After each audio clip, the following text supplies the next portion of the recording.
Je vais donner la parole à Denis Père, qui parlera certainement beaucoup mieux du côté politique de nous citoyens et de ses idéaux. Merci Didier pour cette brillante introduction. Moi j'aimerais dire déjà que je suis enchanté d'être de retour dans le Nord. C'est une région que je connais bien, même si je n'en suis pas originaire. Je suis lyonnais au départ. Mais j'ai beaucoup travaillé avec des entreprises de la région, en particulier dans le cadre de ma deuxième société, Kiala, qui est devenue un leader européen puis mondial dans le cadre de l'américain UPS dans le domaine de la logistique pour l'e-commerce. Donc j'ai beaucoup travaillé avec des entreprises comme 3 Suisses, qui était avec lequel j'ai monté un programme de coopération, le groupe Redcat aussi, Quell, j'ai vu malheureusement la chute de Quell, j'ai travaillé avec Damar et puis beaucoup de sociétés de distribution de la région.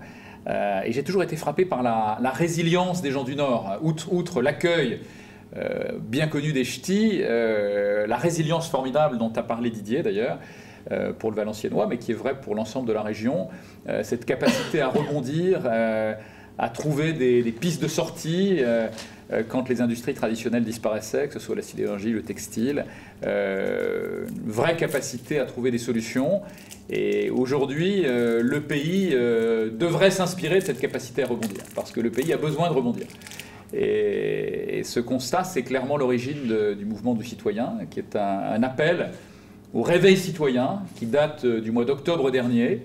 Nous étions une centaine de citoyens issus de toutes les catégories socio-professionnelles à appeler un réveil citoyen face à un pays qui n'arrive pas à se réformer, qui n'arrive pas à entrer dans le 21e siècle, et avec une situation qui pénalise aujourd'hui les Français au quotidien, avec en particulier un taux de chômage colossal, scandaleux, plus de 5 millions de chômeurs dans toutes les catégories, 177 000 chômeurs de plus l'année dernière, probablement autant encore cette année, près de 9 millions de Français qui vivent sous le seuil de pauvreté, tout ça dans un pays qui a absolument tout pour réussir.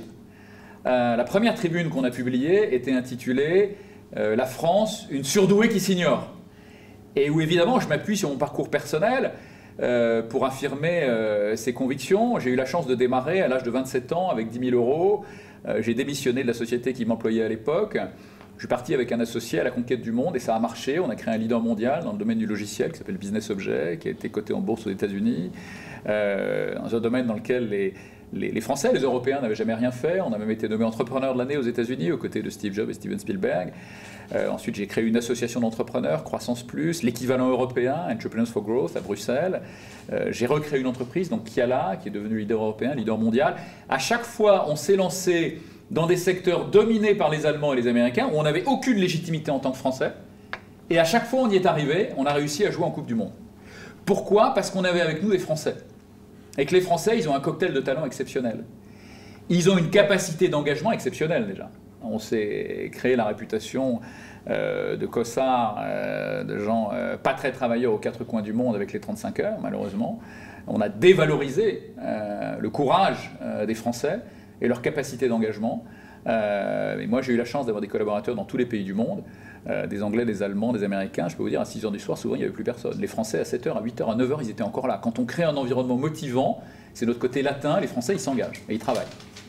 On a une créativité exceptionnelle, alors qui est connue et reconnue souvent dans le monde artistique, mais qui est vraie aussi dans le monde industriel. On a co-inventé l'aviation, on a co-inventé l'automobile, on a inventé le cinéma, la photographie, on a une vraie tradition d'innovation industrielle. On est capable de surfer sur toutes les révolutions technologiques, et en particulier la révolution numérique, sur laquelle j'ai surfé moi pendant 22 ans dans 2 secteurs différents.